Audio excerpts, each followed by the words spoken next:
What is up, everybody? Welcome back to another episode of Stay Hot. I'm Blaiden Kirk, joined as always by my two favorite co-hosts of all time, and Matthew Sponhour and Theo Ash. We are back in the Bluewire Studio for the last time for a minute. We're leaving Vegas today. It is a relatively early recording for us, but we're going to talk about the run of quarterbacks in day 2 of the NFL draft. We're going to talk about some teams that we felt like kind of, vaulted themselves into winners. Maybe some teams that took a step back and really didn't do so well in day 2 of the NFL draft. But before we get into that, Matt, Theo, how are you doing on this morning? Pretty good. It's our last day in Vegas. Like you said, we cleared out the Airbnb. I didn't leave too much behind as a serial loser of objects. Except for your ID. Except for my driver's license. Theo lost it. If anybody out there was at FanFest on day 1 of the draft, because I know there's a couple Stay Hot fans that we saw. If anybody out there found my driver's license, please return that to me as soon as possible. This is the weird age demographic we have at Stay Hot. We have Theo, who is a 21-year-old that lost his ID, so can't order drinks. Matt, who is 20, can't order drinks. And me, who is 21 and actually has his ID. Yeah, no, it's tough. It's a tough place to lose your ID, Las Vegas. It is. Like, if you lose it in, Northfield, Minnesota, right. It's whatever. Vegas, there's a couple things you may want to do that you can't do if you're 20 or of a mystery age, as I am right now. Mystery age. It is what it is, though. I had a good time, though, even without the ID. I'm glad you had a good time. Just a reminder, subscribe to the YouTube channel. We've had lots of content going up there, from, the shorts and all the live streams we've done and, of course, the podcast. So make sure you're subscribing for all that content as well. But let's talk about some football. Let's talk about the run of quarterbacks. Kenny Pickett obviously went in the first round. And then the next quarterback off the board was it Ridder or was it? Next was Ridder. Then it was was Falcons, Malik Willis, and then it was Matt Corral. Matt Corral. And we have not had a quarterback since then. No Howell. No Howell and no Carson Strong. No Carson Strong. It's very sad. Yeah, I mean, Howell, it's not shocking, really. It's really not. His sack rate was north of 13% last year. Yeah. He doesn't throw with anticipation, and he has a terrible habit of double clutching and patting the ball before he throws, so his release is extremely elongated. Who does that remind you of, Theo? What jersey are you rocking right now? Rocking the Baker. We got the new. So no one wants Baker. No one wants Howell. The market on jittery QBs with nice beards is low right now. Yeah, but I fear. Looking at the quarterbacks, a couple of them did go later than we thought. And when you look at third-round quarterbacks, I tweeted the history of them, and we've got like Mason Rudolph and Russell Wilson, Colt McCoy, Super Bowl winner Nick Foles. We got 2 quarterbacks that are kind of worth much. The jury's out on Davis Mills, but in the past decade, the only third-round quarterback that really gets you excited is Russell Wilson. Right. The vast majority of them are career backups. But looking at these third-round quarterbacks, which one do you think landed in the best situation where you think they can maybe buck that trend and be a decent starter? Matt, 2 of these guys are kind of your guys, Ridder and Corral. Do you think either of those? I don't know. I guess where do your allegiances lie? Desmond Ridder or the Panthers? I mean, if I'm going to be unbiased, Ridder's got a very incomplete team. And you could say the same thing about Corral, but you can see the vision with the Panthers' offensive line going into this year. You can see, they've got some weapons. And maybe if McCaffrey's healthy and okay, like I can sort of see they're not completely, down on talent entirely. But with Ridder, it's like that's an incomplete wide receiver room, even with Drake London. The offensive line is going to be rough. I don't know if he's going to start right away. Both those guys have the opportunity to, but that might not even be the best things for them. So maybe Willis is the answer just because that team is the most competitive now and they're the best now. But I feel pretty good about Matt Corral. I do. I think that you couldn't go into the season just like saying, well, we're going to run it back with Darnold. That wasn't an option.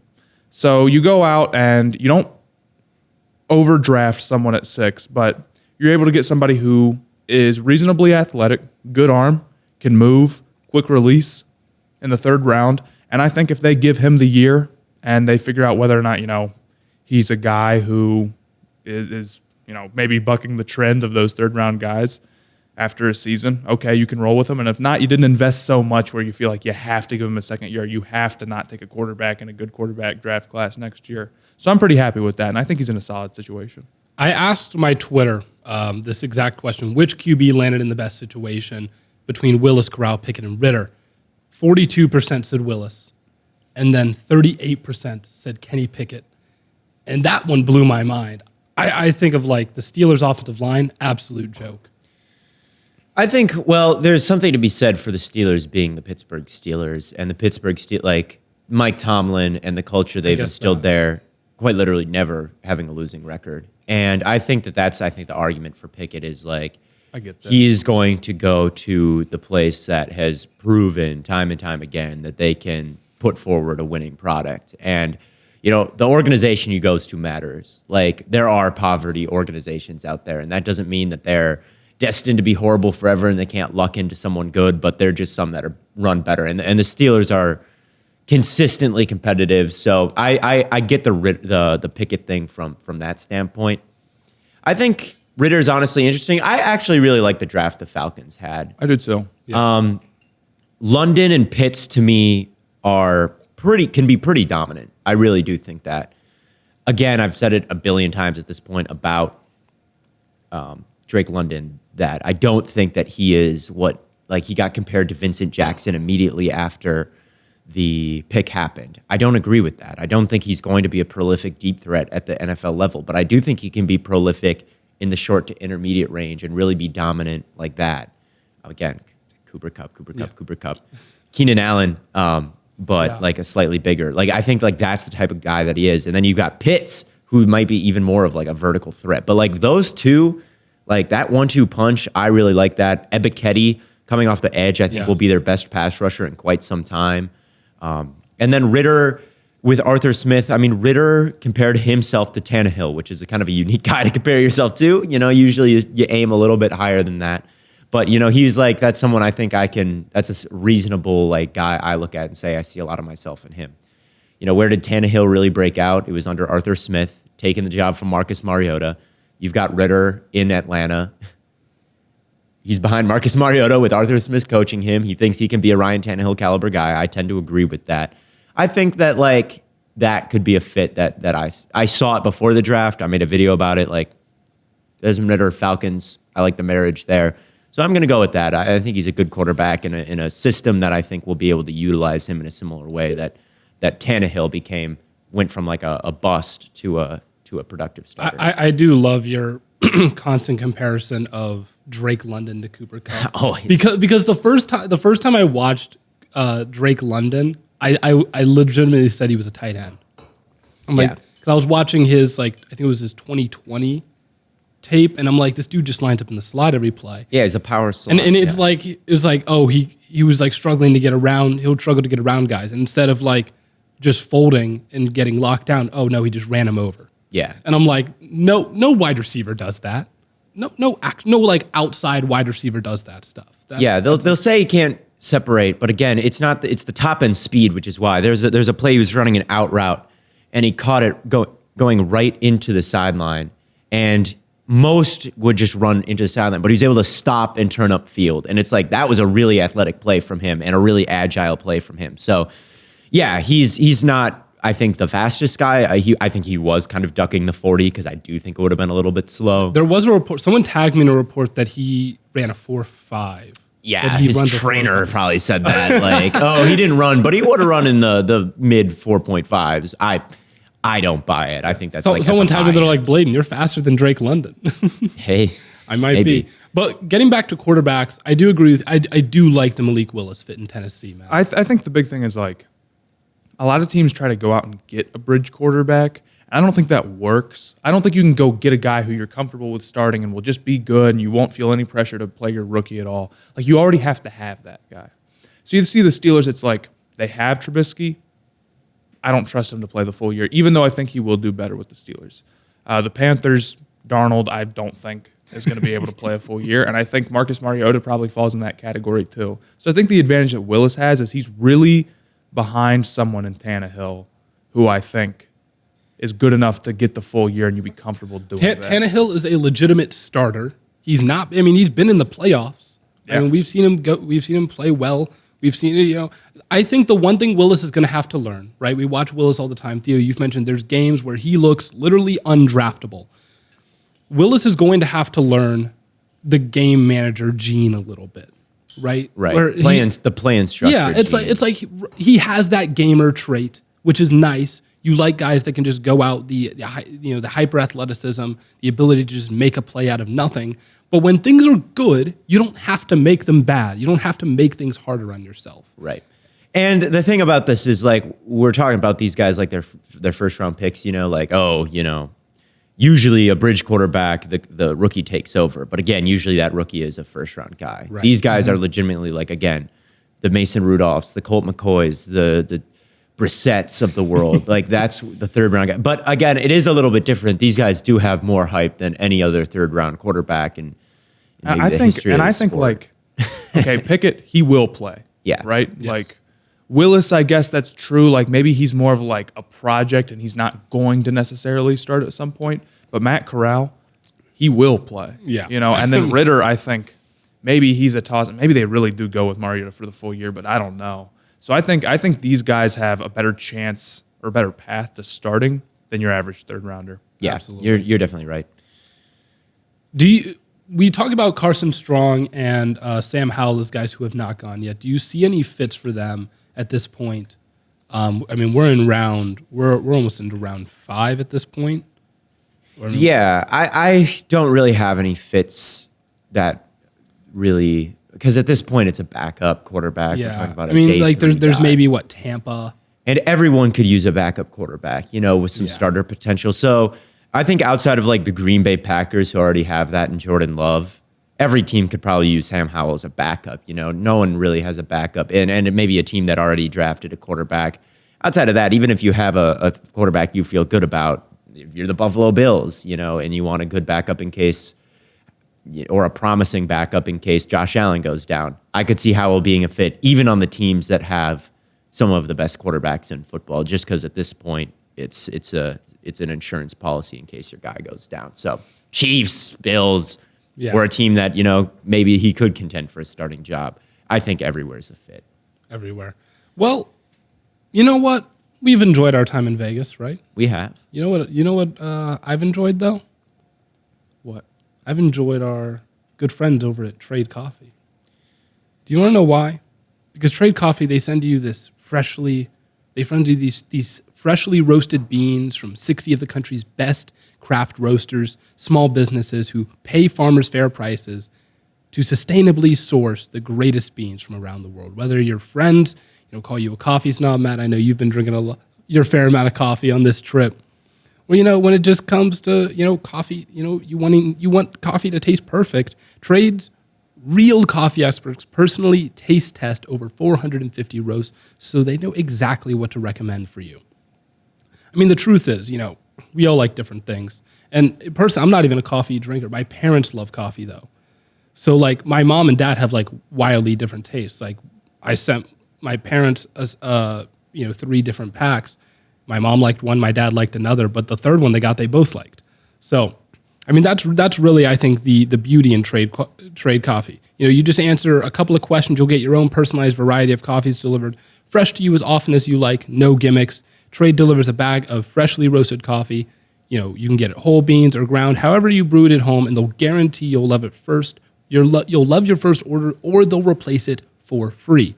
Trade has delivered over 5 million bags of fresh coffee with more than 750,000 positive reviews. And right now, Trade is offering new subscribers a total of $30 off your first order plus free shipping when you go to drinktrade.com/stayhot. That's more than 40 cups of coffee for free. Get started by taking their quiz at drinktrade.com/stayhot. Let Trade find a coffee for you that you will love. That's, again, drinktrade.com/stayhot for $30 off.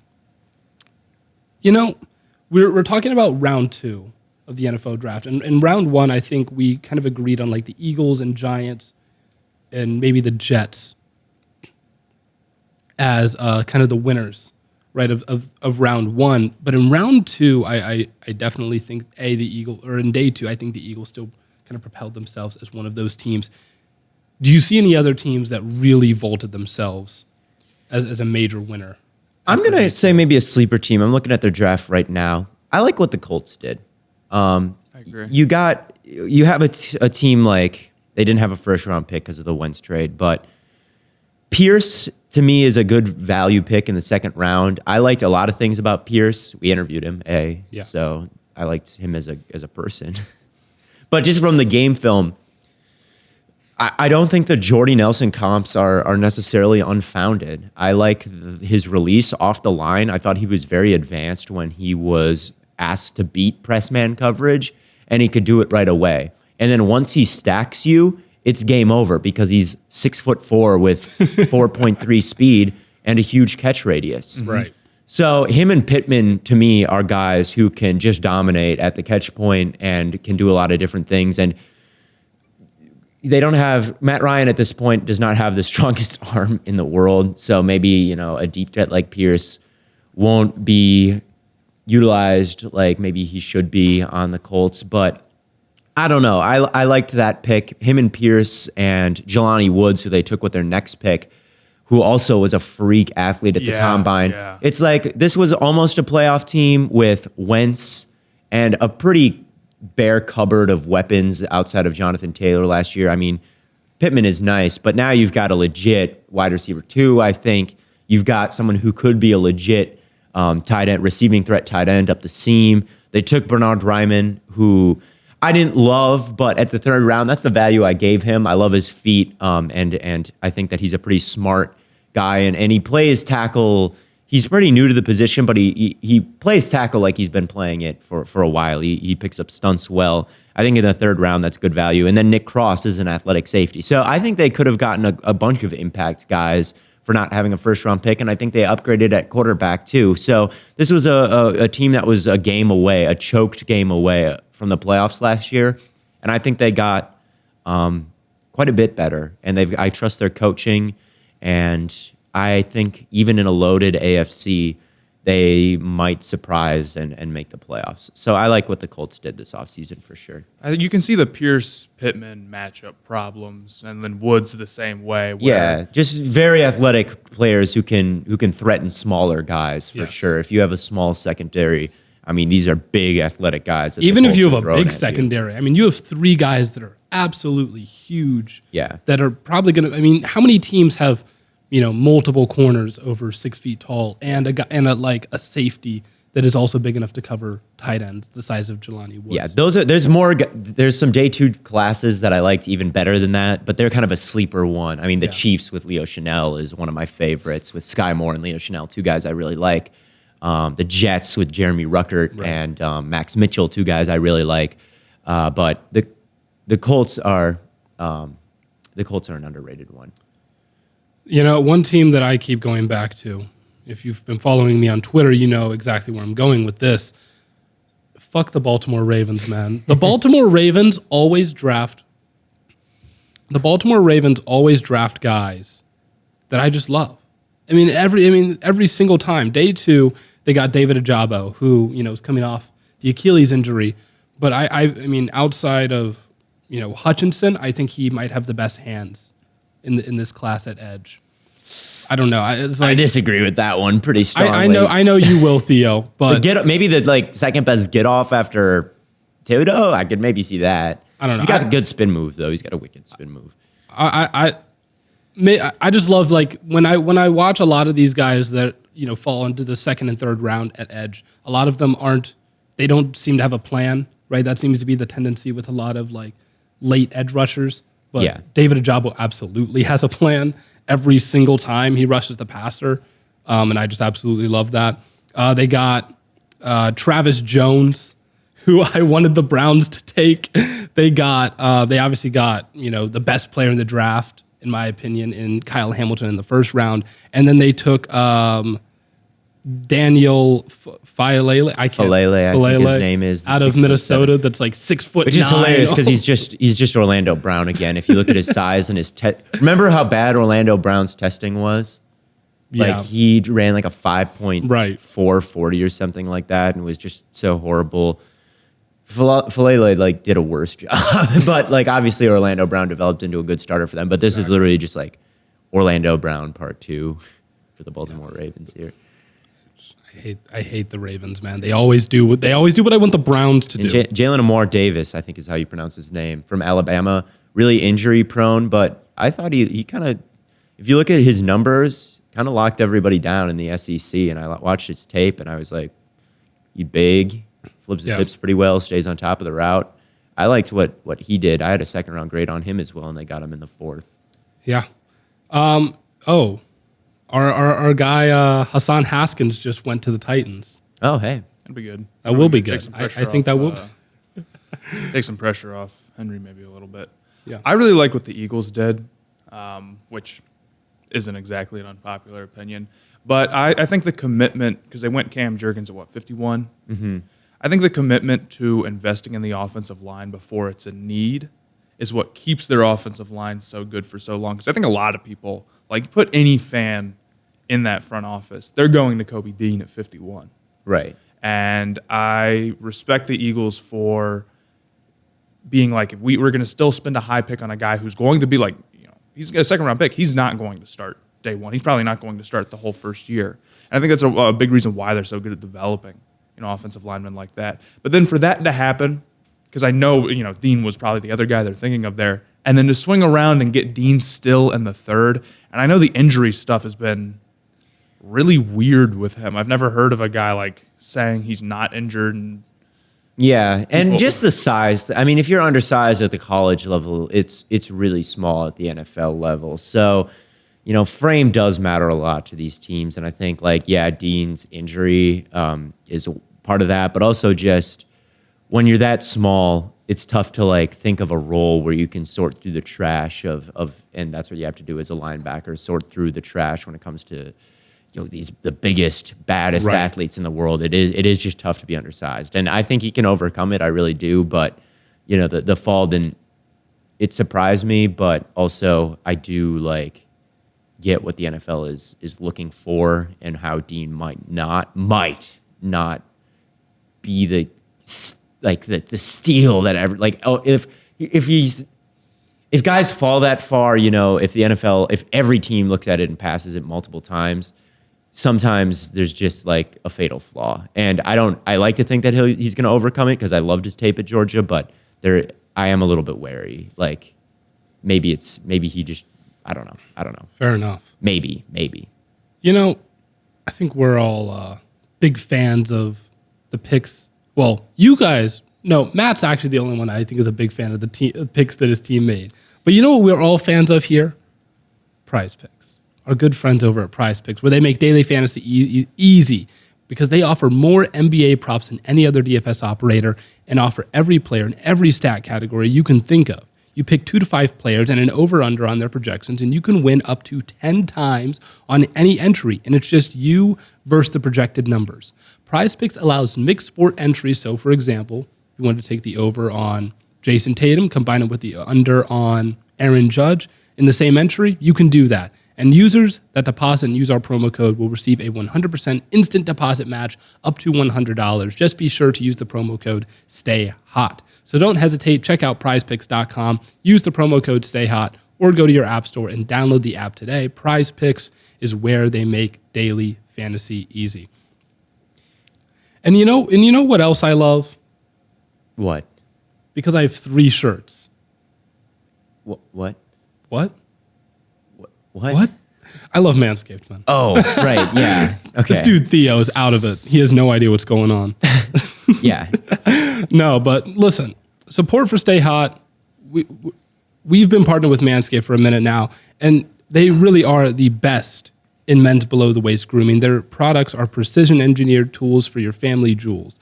Manscaped's Performance Package, the ultimate men's hygiene bundle. You can join over 4 million men worldwide that trust Manscaped with this exclusive offer for you. 20% off and free worldwide shipping with the code STAYHOT at manscaped.com. And if my math is correct, and if Theo's math is correct, and if Matt's math is correct, they've double-checked me on this. That's about 8 million balls.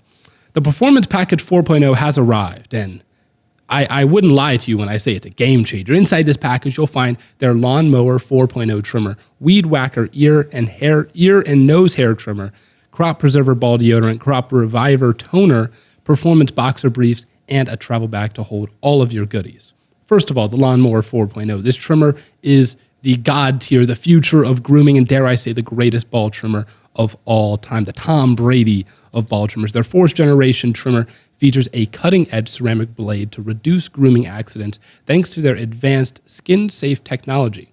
The Lawnmower 4.0 is waterproof and also has a 400K LED spotlight if you need a more precise shave. And because this trimmer is waterproof, you can say goodbye to the mess on the bathroom floor, and you thought that was good. But just wait. You want to take your grooming even further? You want to take it to the next level? The Performance Package 4.0 also includes the Weed Whacker nose and ear hair trimmer. The Weed Whacker is also waterproof because why wouldn't it be? And it provides proprietary skin-safe technology which helps reduce nicks, snags, and tugs in those delicate nose holes. Their Crop Preserver ball deodorant and Crop Reviver ball toner will change the way you approach your hygiene routine. And trust me when I say this, fellas, I would not lie to you. Your balls will thank you. Just like the Cavs have thanked LeBron for bringing them a championship. Wow. Manscaped even threw in 2 free gifts to their Performance Package 4.0, the Manscaped Boxers and the Shed Travel Bag. Bring your comfort and boxers to another level. It's really time to take care of yourself, man. So go over to manscaped.com, get 20% off plus free shipping with the code STAYHOT. Are there any teams, we're recording this some morning, so we're going to miss a lot of like round 5, round 6, round 7. But are there any teams that you think have like really underwhelmed in this draft? Yeah, I think one is Washington, the new Commanders. I just can't really see them contending in even a weaker NFC at this point, just because, I don't believe in Carson Wentz. I think that he is unreliable for sure. Maybe an upgrade over Heineke, but again, not like the quarterback. They didn't get any kind of long-term answer there. Mm-hmm. Like they didn't even take a shot at maybe threatening Wentz and trying to find someone better. Right. Instead, they go with Jahan Dotson, who I was not super high on. I don't think that he is big and physical enough to win against press coverage on the outside at the NFL level. I think he is kind of a slot-only guy. I mean, even people who are high on Dotson didn't quite have him going 16th overall, So you've got these stories of him, I was watching the Suns game. I didn't think I'd go that high. And then their next pick was a defensive tackle where they might be the strongest, being like, oh, yeah, I thought I was going on day 3 or day 4. Like they surprised even the prospects by taking him this early. And they just have this infatuation for talent from Bama. And I think they kind of reached on 2 Bama guys in Brian Robinson and Perion. No, not Perion Winfrey. Oh, what's his name? Mathis. Yes, Phildarian Mathis. Yeah, I think they kind of reached on some Bama guys. I don't think Jahan Dotson is a wide receiver worthy of that thing. And just their offseason in general, Wentz, when they could have gotten Matt Ryan for less, or they could have maybe gotten a longer term answer there. I know that we're talking about these guys as mostly 3rd round picks, but still. They could have had Baker. I don't know, man. It was not a great offseason from the Washington Commanders in my mind, and also they're under surveillance from like the FBI or whatever that is, the U.S. Justice system looking at their owner for like scamming them out of tickets. So that was also kind of a negative. Not a glowing offseason for Washington. That's kind of one that sticks out to me is like, man, I don't really think they got a whole lot better this offseason when they had the opportunity to in a wide open division and a wide open NFC. Yeah, I really wasn't high on Brian Robinson as the running back pick there. And there's a lot of guys in this year's draft, but Robinson to me seemed a little bit more like just a guy out there. Like he was solid, but I go watch a little bit of his tape and I struggle to see like where he's creating, extra yards that I don't think, another Bama level talent running back could get. So that wasn't my favorite pick. Matt, I think it would be not a Stay Hot episode if I didn't bring up the Cleveland Browns. I'm even wearing a jersey in honor of the, I think, worst draft we've had in quite some time. It's very. Which is saying a lot for the Browns. That does say a lot for the Browns. I mean, okay. Our first pick was set to be Browns draft 2014. Our first pick was at number 44, which we traded away to the Texans. The Browns then had their first pick ended up being in the 3rd round.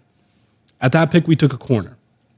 Now, I was looking, I was like, oh, we could have potentially had Andrew Booth. Andrew Booth went at 42, but they ended up taking a receiver and a defensive end. If they had wanted a receiver, the Browns at 44 could have just taken George Pickens. Or Alec Pierce. Or Alec Pierce. There. Or Alec Pierce. Or John Mechie, who is who the Texans took. If the Browns had wanted, a defensive lineman, which I agree that's what they should have done, Travis Jones was available. If they had wanted a linebacker, which is what they should have wanted, Leo Chanel was available. Nakobe Dean was available, which, given Dean's smaller and maybe the Browns' run defense is really what we're worried about here. Yeah, Dean and JOK on the field at the same time you're getting pretty small. Right, but like Chanel would have been a good pick. Like the Browns were set up in a position that they could have had Chanel and Travis Jones. We were talking about this in the car right over here. They could have traded down and done that. Yeah, and it's just like the fact that we traded out and we I feel like we didn't do anything. I feel like we didn't. The Browns drafted as if they had no holes to fix. They drafted as if they just needed to fill depth pieces, and that's just not. That's just not. They really needed to do some work on that front 7, and they did get some guys, but maybe they just weren't the guys that we were super excited. They did get Perrion Winfrey, who a lot of people had as defensive tackle 3, I believe. 5. After the tiers of Jones and obviously Davis and Wyatt. A lot of people had him as, I know PFF had him as a pretty high pick, 2nd or 3rd round. I don't hate the Winfrey pick, but I think that's it. The Browns draft it brings up an interesting question, which I want to ask you guys. Some of these AFC teams aren't going to make the playoffs, right? Which the Browns to me are at high risk. They're kind of flashing some warning signs at me. Yeah. When I look at what the Chargers did last year, when they had the quarterback, they had the wide receivers, they had the offensive line, they had the 2nd best offense in the league in terms of points per drive and yards per drive. Yet they missed the playoffs because they just couldn't stop the run and their defense was weak. Yep. I look at the Browns and I'm like, okay, you're in this loaded division and your front 7 has Myles Garrett there. But outside of that, I'm not in love with it. Could they be this year's Chargers where they have that fatal flaw and their defense can kind of sell them? I'm a little concerned about that, especially in a division where the Bengals didn't lose anybody and the Ravens are going to be healthier with an absolutely stacked draft class.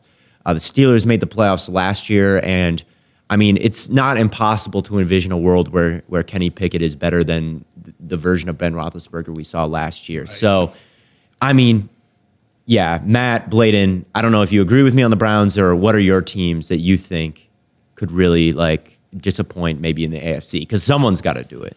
I mean, I think their problems are more apparent than some of the other AFC teams. Because you look at some of these teams oh my God, they're totally loaded. How are they going to ever be beat? Or they have a very complete roster.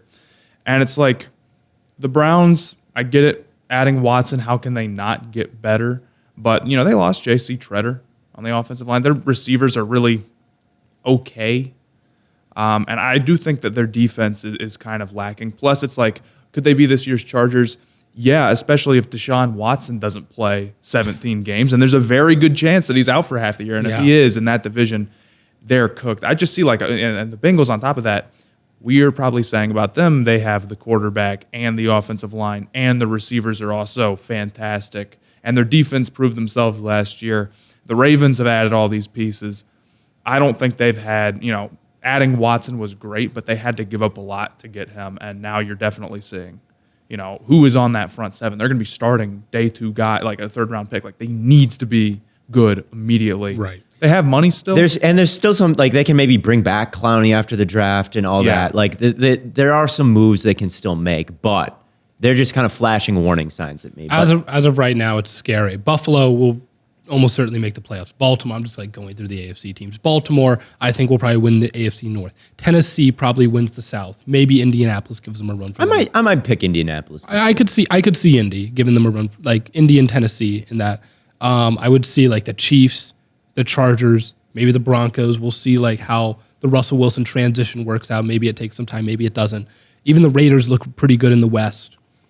Like, okay, if we're looking at like back half AFC teams or like back end of the playoff AFC, Raiders, Browns, Colts, maybe the Dolphins. Yeah, with Tyreek, and then we're talking about how good of a draft the Jets had. They have to be like in that conversation now, right? Because that's the expectation. The Jets got a brutal draw because in the NFC, everybody would have them as a wild card, right? Like, favorite, like the most popular sleeper team to make the wild card after the draft they just had.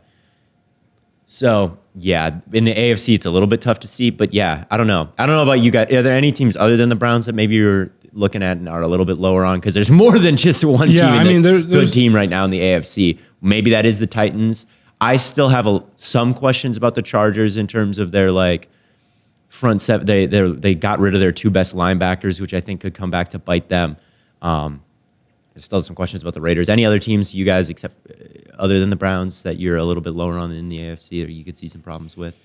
In the AFC? Or in the NFC, I guess. Just like teams that you think didn't do enough to really vault them into playoff conversation in the offseason now that the offseason is essentially wrapped up, or at least all the impact moves have already been made? I think the Giants did a good job at day one, but I definitely feel like there's a world where we're feeling a little bit better about them and competing in that division. Washington is probably the team where it's like that's a team that is expecting, or before this offseason would have been like, we need to get good enough to make the playoffs, and I don't think they really did. Maybe is like a 7-seed wild card type deal, but not super, super seriously. I still think the Saints are going to make the playoffs, but I wasn't super. Olave will be good, but I wasn't super happy with their draft. I don't think their offseason was that crazy good. Yeah, to trade up like they did and to come away with Penning and Olave is like slightly, you know, right? They spent a lot of assets, and they did. I didn't feel like they really hit a home run to do it. Or it's like maybe Penning turns out, and Olave I think will be a very good player. So I don't want to hate on that pick too much. But for what they spent, I don't know if they got back value. Yeah, the Saints were definitely, I think, a questionable team in what they did. I'm not going to predict them to go 0-17. Not this year. I've made that mistake before. I'm not going to do it again. A team I would also be a little bit weary of is the Raiders. I just talked about how they might be a playoff team, but I just went and looked through and they kind of did this last year where I don't think they drafted particularly well, but like it's easy to fall into the trap of same with the Browns. Like, oh, we got this one guy. We got Devontae, right? And he's paired with his best friend Derek Carr. So now they're going to be good, right? But like, is that the case, right? You look at the rest of their roster.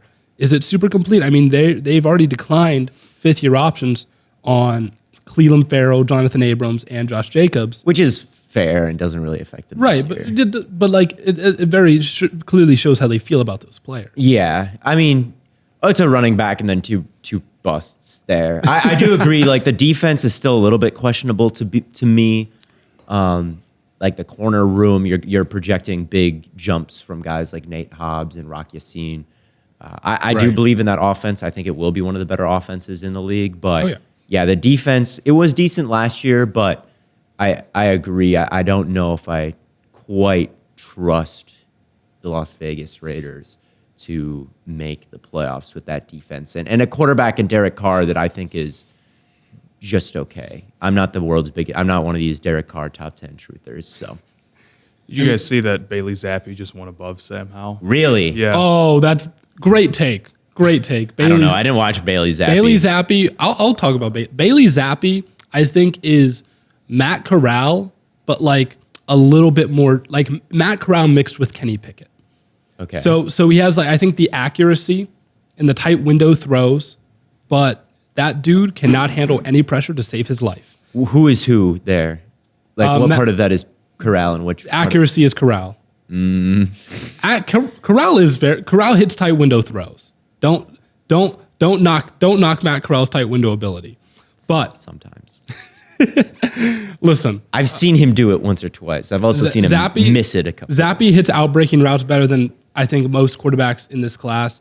Zappi hits pretty much anything that if he's not under pressure, he can hit pretty much anything. But if, there's a play where it's a bad snap and he picks it up and, he has a little bit of pressure, but I think he has time to make this throw and he just kind of lollipops it in there. Arm strength is the concern with him, right? Yes. Yeah. So what team took him? Patriots. Okay. Well. Oh. Yeah. Yeah. So he's a backup. Nah, he's taking the job. All right. Okay. Yeah. But yeah, like I said about Howell again, no pocket presence, doesn't throw with anticipation, and I don't think his arm strength. I think his arm strength is like fine. It clears a threshold, but he's not like this crazy toolsy dude, even though he does have rushing ability and his arm is decent. He's not like this like, oh my God, he's not like Malik Willis out here. But at any rate, yeah, I agree. Raiders, yeah. Saints, I still am decently high on the Saints. And then, yeah, the Browns, they're the Chargers, sadly. That's my take. I think that they'll be third in that division. The Browns and Ravens have been giving me hell the past couple of days, but we have been in Vegas. We've enjoyed ourselves. Do we want to talk about some highs and lows of Vegas? Matt, what has been your number one favorite moment? Number one favorite moment? I've liked recording in the studio. I think it feels very official, and I like people walking by and it's looking. And cool. it's people recording, taking pictures of us like through our little.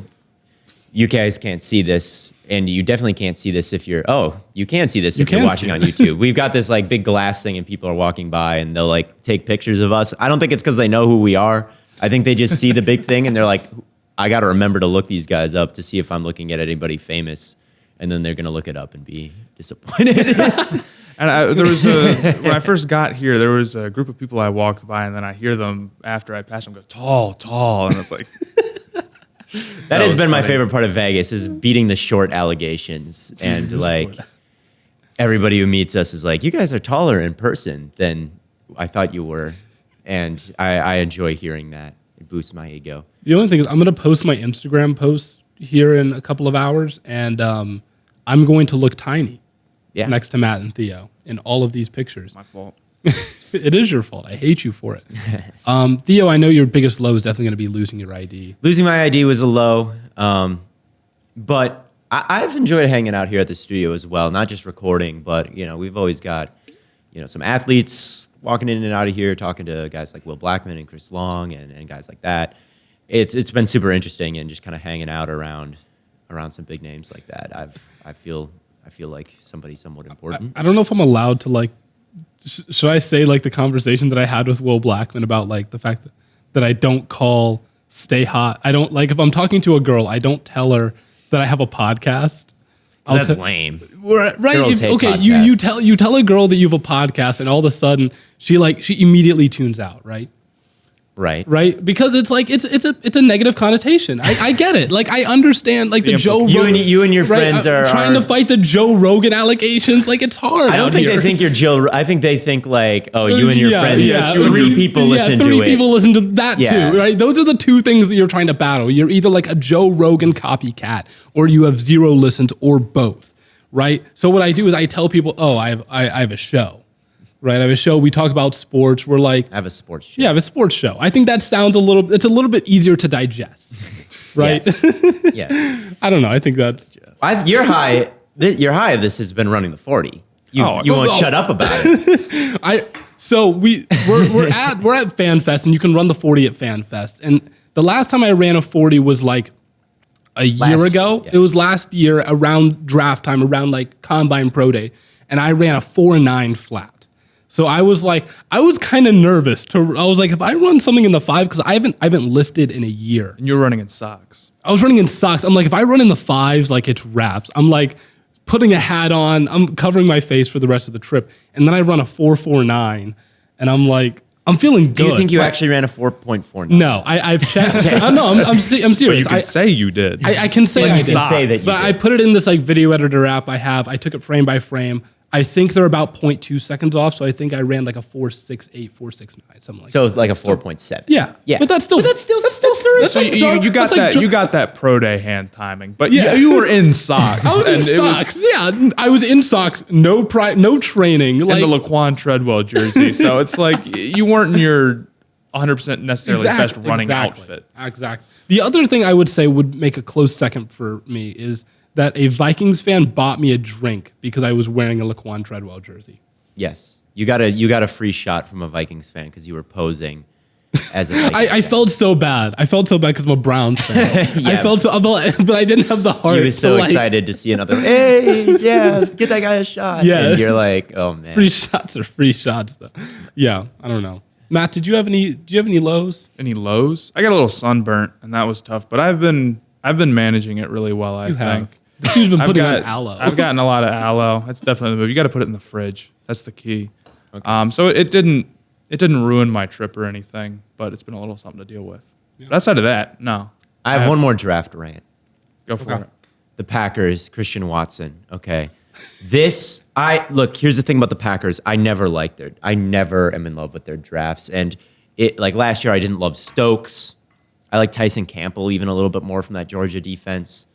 And then Stokes had a fantastic rookie year. And AJ Dillon, I was like, oh my God, why? And then now I like AJ Dillon. So with that being said, I have faith that the Packers will prove me wrong, but I got to stay true to how I scouted Christian Watson. I didn't love the way he tracked the football. I didn't love the way, like, even for a guy his size, I thought he was a little bit weak at the catch point.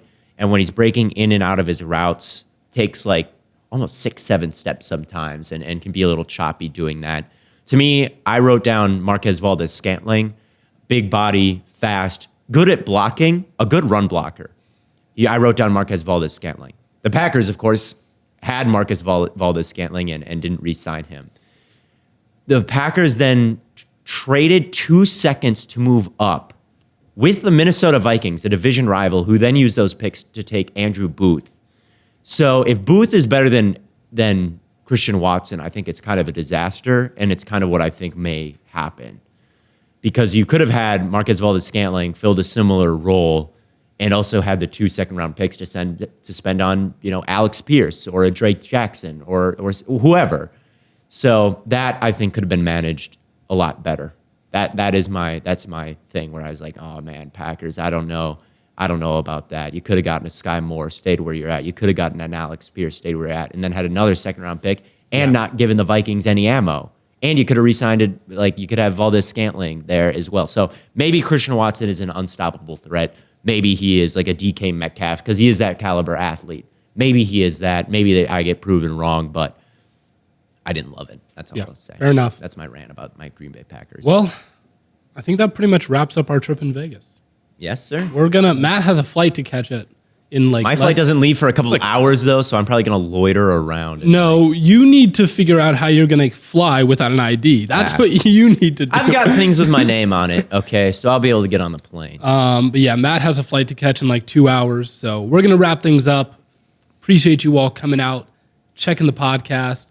If you're in Vegas and you came up to us, I appreciate you saying hi. It means a lot. We really do. We really do enjoy meeting people. But we're gonna have more content coming away, in the following week. Following the draft, we're excited to see what teams do after this.